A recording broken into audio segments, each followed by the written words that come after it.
2 Samuel chapter 13. And it came to pass after this, that Absalom the son of David had a fair sister, whose name was Tamar, and Amnon the son of David loved her. And Amnon was so vexed that he fell sick for his sister Tamar, for she was a virgin, and Amnon thought it hard for him to do anything to her.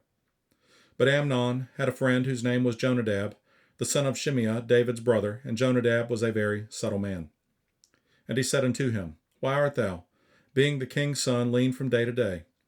Wilt thou not tell me? And Amnon said unto him, I love Tamar, my brother Absalom's sister. And Jonadab said unto him, Lay thee down on thy bed, and make thyself sick. And when thy father cometh to see thee, say unto him, I pray thee, let my sister Tamar come, and give me meat, and dress the meat in my sight, that I may see it and eat it at her hand.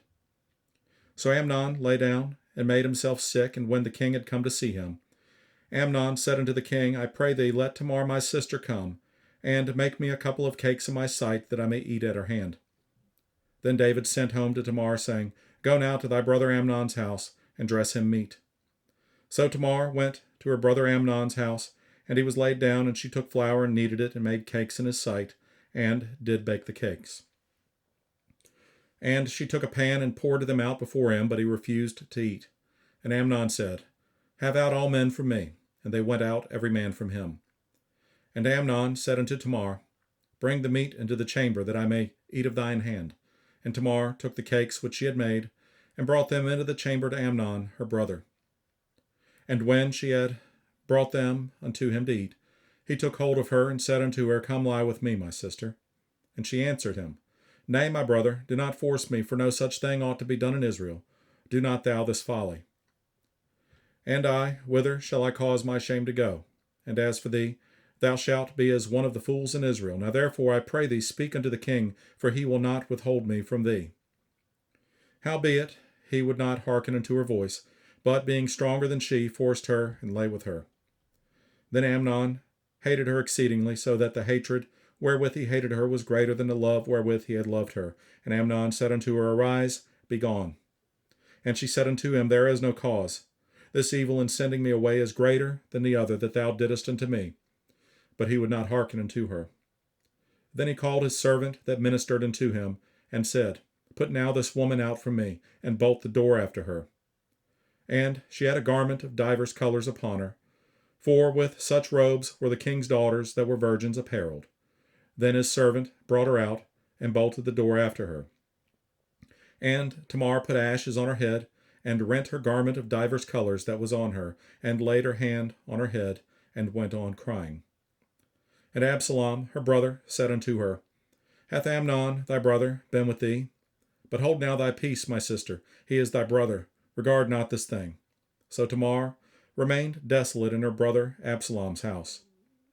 But when King David heard of all these things, he was very wroth.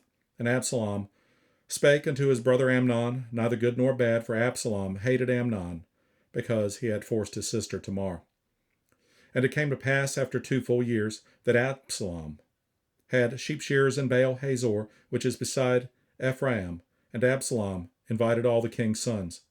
And Absalom came to the king and said, Behold now, thy servant hath sheep shearers. Let the king, I beseech thee, and his servants go with thy servant. And the king said to Absalom, Nay, my son, let us not all now go, lest we be chargeable unto thee. And he pressed him, howbeit he would not go, but blessed him. Then said Absalom, If not, I pray thee, let my brother Amnon go with us. And the king said unto him, Why should he go with thee? But Absalom pressed him, that he let Amnon and all the king's sons go with him. Now Absalom had commanded his servants, saying, Mark ye now when Amnon's heart is merry with wine, and when I say unto you, Smite Amnon, then kill him, fear not. Have not I commanded you? Be courageous and be valiant. And the servants of Absalom did unto Amnon as Absalom had commanded. Then all the king's sons arose, and every man gat him up upon his mule and fled. And it came to pass, while they were in the way, that tidings came to David, saying, Absalom hath slain all the king's sons, and there is not one of them left. Then the king arose and tare his garments, and lay on the earth, and all his servants stood by with their clothes rent. And Jonadab the son of Shimeah, David's brother, answered and said, Let not my lord suppose that they have slain all the young men the king's sons, for Amnon only is dead. For by the appointment of Absalom this hath been determined, from the day that he forced his sister Tamar. Now therefore let not my lord the king take the thing to his heart, to think that all the king's sons are dead, for Amnon only is dead. But Absalom fled, and the young man that kept the watch lifted up his eyes and looked, and behold, there came much people by the way of the hillside behind him. And Jonadab said unto the king, Behold, the king's sons come, as thy servant said, so it is.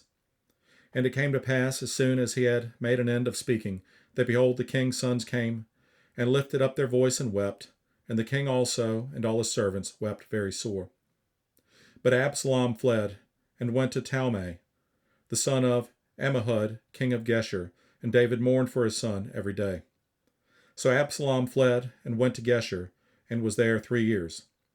And the soul of King David longed to go forth unto Absalom, for he was comforted concerning Amnon, seeing he was dead.